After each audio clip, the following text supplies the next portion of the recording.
Buenas chicos y chicas, ¿cómo están? Espero que muy bien siguiendo esta cuarentena que estamos todos comprometidos con el cuidado.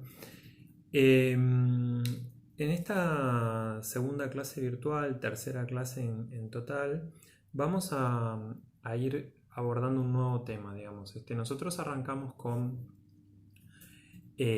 un panorama histórico, ¿no? La primera clase presencial fue un panorama histórico sobre, digamos, el siglo XX, especialmente hasta la Segunda Guerra Mundial y parte de la Guerra Fría. Pues en la segunda clase, en la clase virtual, estuve hablando un poco sobre la Guerra Fría en sí y sobre su influencia en el arte. Entonces teníamos historia y sociedad, digamos, arte, plástico particularmente, y ahora vamos a ir a la fotografía y de la fotografía a la imagen publicitaria. Entonces lo que quiero trazar es cómo este, desde las transformaciones sociales, políticas, económicas que hubo en los últimos 100 años, digamos, se fue modificando o fue influyendo en la modificación de la imagen y de la comunicación en general. ¿Sí? Hay otros elementos, no es que vamos a tratar todos los elementos que influyeron en esto, sino que vamos a trabajar sobre algunos y sobre algunos cambios en la comunicación. Hay muchísimos y no nos alcanzaría toda la materia para abordarlos todos, pero sí me interesan algunos puntualmente porque son los que tienen más impacto hoy en día, por eso me interesan más que nada, digamos. Bueno, entonces hoy vamos a trabajar sobre la fotografía por un lado y sobre la publicidad por el otro. Y esto es así porque estamos uniendo dos clases, en verdad. Yo les voy a subir, además de este video y de los textos y todo, les subo el programa, que no se los había subido, me olvidé. Y ahí tienen la planificación, es una hoja de ruta, digamos, que puede alterarse, no es obligatoria seguirla para mí ni nada, pero sí sirve como una idea de, bueno, vamos hacia allá, más o menos estamos acá. Fíjense que, por ejemplo, hay clases presenciales que, por cómo viene la mano, es probable que ni siquiera tengamos. Ojalá que sí, pero bueno, por cómo viene todo, parece que no.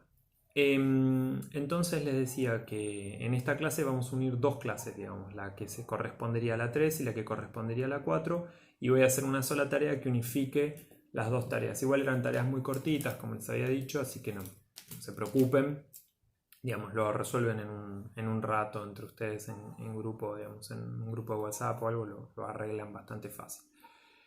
Bueno, vamos a los textos, digamos. Yo les voy a dejar dos textos.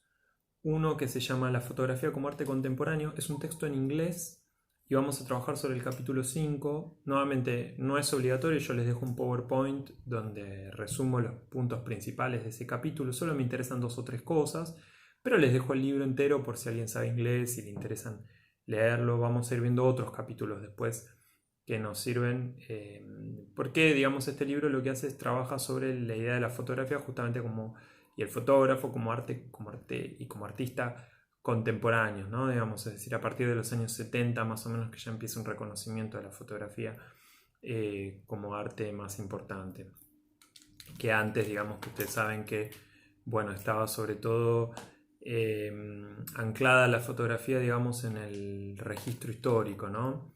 Que era un rol que antes también cumplía la cultura, digamos, la cultura, quiero decir la pintura. La pintura cubría el rol del arte, de la estética, etcétera, pero también el rol, digamos, del registro histórico, ¿no? Las personas importantes hacían retratos para aparecer, para hacer, etcétera. Y eso después fue reemplazado por la fotografía, pero esta fotografía, digamos, no era vista como arte, ustedes lo saben bien. Y bueno, solo más adelante, digamos, hacia fines del siglo XX, va a empezar a ser reconocida ampliamente como obra artística. Bueno, entonces, ¿por qué me interesa este capítulo? Porque en este capítulo, digamos, el libro está dividido en temas, o sea, cómo se fueron tratando distintos temas en la fotografía, y trata sobre el de la vida íntima. Y me interesan particularmente dos artistas que los señalo ahí en el PowerPoint, que son Nan Goldin y Larry Clark. Bueno, Nan Goldin y Larry Clark seguro los conocen a ambos, o por lo menos a Nan Goldin seguro, sin lugar a dudas. Y son artistas estadounidenses que van a trabajar sobre esa vida íntima, pero una vida íntima no de belleza o idealizada, sino justamente mostrada en su crudeza, mostrada tal cual es. Y además vida íntima de los márgenes, ¿no? Por ejemplo, Nan Goldin, que bueno, trabaja mucho con personas que tienen amoríos se enamoran, digamos, o son gays, digamos, del mismo sexo. Y Larry Clark, que también muestra, digamos, vidas autodestructivas, ¿no? Con drogas duras, por ejemplo, heroína y todo. Hay un par de fotos ahí bastante fuertes que les dejo para que miren. ¿Por qué esto es relevante?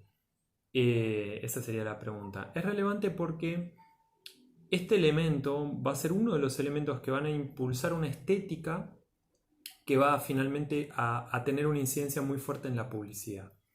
Entonces, la publicidad como que va a ir siguiendo este camino. Y ahí, para complementar, les dejo un libro de Naomi Klein que se llama No Logo. ¿Sí? No Logo es el nombre del libro. Y también tienen que leer un capítulo que también coincidentemente me acabo de dar cuenta, es el capítulo 5, que se llama El patriarcado se hace funky.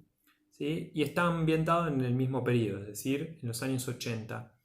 En los años 80 entonces se hace importante, digamos, la fotografía de Nan Goldin y de otros artistas que trabajan sobre estos márgenes de la sociedad, sobre estos eh, lugares, digamos, podríamos llamarlo de, de cierto mundo oculto, ¿sí? Que no aparecía ante las cámaras, digamos, y que los artistas traen y muestran también en algunos de sus costados más crudos, como el de la drogadicción, etcétera. Y muestran también, además de esos costados crudos, muestran también toda una afectividad, digamos, alternativa, no dominante. Eh, digamos, de personas del mismo sexo teniendo relaciones o estando juntas, travestis, etcétera. Y toda esa afectividad que estaba siendo completamente desplazada por la figuración, digamos, digamos, por los medios hegemónicos y por la representación y el simbolismo hegemónico en Estados Unidos, pero en el mundo en general, van a empezar cada vez más a cobrar un protagonismo importante, hasta el día de hoy que están no completamente en el centro de la escena, pero sí ya, digamos, con un peso muy importante en comparación a lo que era antes, ¿no? Y entonces lo que les decía es que estos artistas los van a retratar, pero además lo que va a ocurrir es que va a haber movimientos sociales y políticos, y esto es lo que dice Naomi Klein, que van a pedir por la representación de estos sectores subalternos, digamos, y marginales o marginados de la sociedad, ¿sí? Es decir, que las personas de etnias minoritarias en Estados Unidos, por ejemplo, y en Canadá y otros países por el estilo, que están completamente subrepresentadas, o sea, no aparecen en ninguna película, no aparecen en ninguna serie, no aparecen en ninguna publicidad, y si aparecen solamente haciendo el rol de malo, digamos, ¿no? En la típica, bueno, en donde el negro es malvado y cosas por el estilo, o la primera víctima, o es tonto, o los demás, los blancos, le tienen que explicar las cosas, en fin, etc. Todo ese problema de representación, Naomi Klein y otros luchadores sociales como ella van a intentar cambiarlo. Bajo la idea de que si lograban cambiar la representación, eso iba a cambiar las relaciones reales de poder. Spoiler alert, lo que dice Naomi Klein es que se logra cambiar la representación, pero no se logra cambiar las relaciones reales de poder. Por el contrario, digamos, una minoría, una élite va a lograr incrementar enormemente su poder adquisitivo en detrimento de la mayoría en estos años, ¿sí? Entonces, bueno, digamos, simbolización y lucha conceptual y la lucha por el imaginario es importante, pero no es lo único, digamos.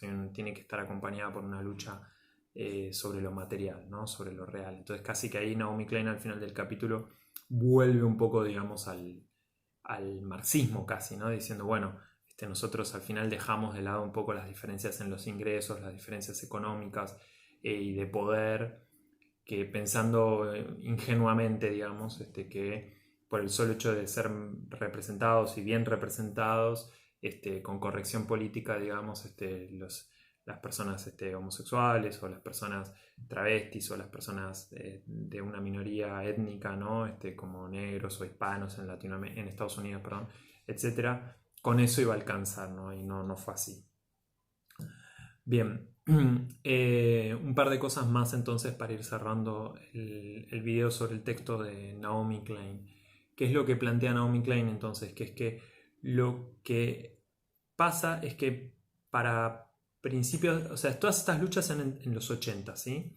Y para principios de los 90, las grandes empresas están en una situación económica muy compleja y lo que ven es que pueden apropiarse de estas luchas, convertirlas en bandera de sus marcas y reimpulsar a sus productos a partir de disfrazarlos, digamos, de productos gay friendly o productos para las minorías o productos que están comprometidos con el HIV, con la lucha contra el HIV, etcétera, etcétera, ¿no? Digamos, construir como una especie de lo que ella denomina marketing de la identidad. ¿Y por qué es eso así? Porque justamente la mutación que se va a dar en el sistema publicitario y en el capitalismo como modo de producción y distribución e intercambio de bienes es que las personas van a empezar a comprar objetos no ya por su utilidad, digámoslo así, material, sino que los van a comprar porque ese objeto de alguna manera los representa, ¿sí? Ese producto está transmitiendo valores y esos valores son los que la persona siente como parte de su identidad.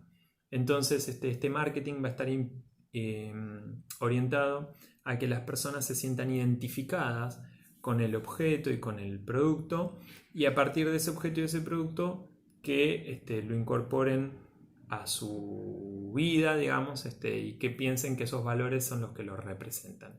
Entonces esa persona se va a volver muy fiel a esa marca porque no está comprando solamente una remera, por ejemplo, sino que está comprando, no sé, ser solidario, ser respetuoso, etc. Y acá el valor clave, digamos, que van a descubrir a través de distintas encuestas las empresas es la diversidad. Es decir, que la diversidad es el valor central que las empresas van a empezar a impulsar, no porque crean realmente en la diversidad, puede ser que sí, digamos, pero no ese es el punto, sino porque lo que ven es que a la nueva generación, a la generación que es joven, entre los años 80 y los 90, la diversidad les parece el valor más importante, o sea, la tolerancia a esa diversidad, la aceptación de la diversidad, ¿sí? Y el momento clave en el cual se da esto es en 1992, que es justamente el fin de la Guerra Fría. Se abren todos los mercados de la Unión Soviética y de los países, digamos, que estaban incorporados en esa Rusia todopoderosa, ¿no? Bueno, como Ucrania, digamos, Letonia, Lituania, Estonia y muchos otros, que se abren al capitalismo mundial, entonces ingresan al capitalismo mundial una gran cantidad de mercados, porque la Unión Soviética se derrumba en 1991 y en 1992 ya empieza la explosión de este marketing de la identidad, ¿sí? Y una de las cosas que van a hacer entonces estas empresas es contratar fotógrafos para que vayan a los bares gays, por ejemplo, y le saquen fotos a los gays, digamos, en sus relaciones, en sus vínculos, y vean cómo se visten, cómo hablan, cómo miran, qué tipo de ropa usan, etc. Para después impulsarlo en su publicidad y de esa manera hacerles como guiños a estos grupos, ¿sí? Buscando justamente, como les decía, construir este marketing de la identidad. Bueno, más o menos ese es el resumen entonces del texto. Lo super resumo ahora muy brevemente, entonces lo que me interesa para esta clase es ver cómo a partir de una situación concreta, que es, digamos, la Guerra Fría primero y después la caída del muro, y este impulso que había tenido Estados Unidos, ¿se acuerdan que vimos ya en la clase pasada como este nuevo centro artístico mundial? O sea, a principios de los años 50 había tenido ese impulso como centro artístico mundial, y ya para los años 80 estaba consolidado, obviamente. Entonces en la fotografía, bueno, muchos de sus artistas se van a convertir en centrales, muy importantes. Y esa estética se va a ir después trasladando hacia la publicidad. Entonces lo que tenemos es de la política a la estética y al arte, y del arte a la publicidad cómo se van dando, digamos, estos movimientos. Y esto nuevamente está cruzado por movimientos sociales, por movimientos políticos, como los que integró en su momento Naomi Klein.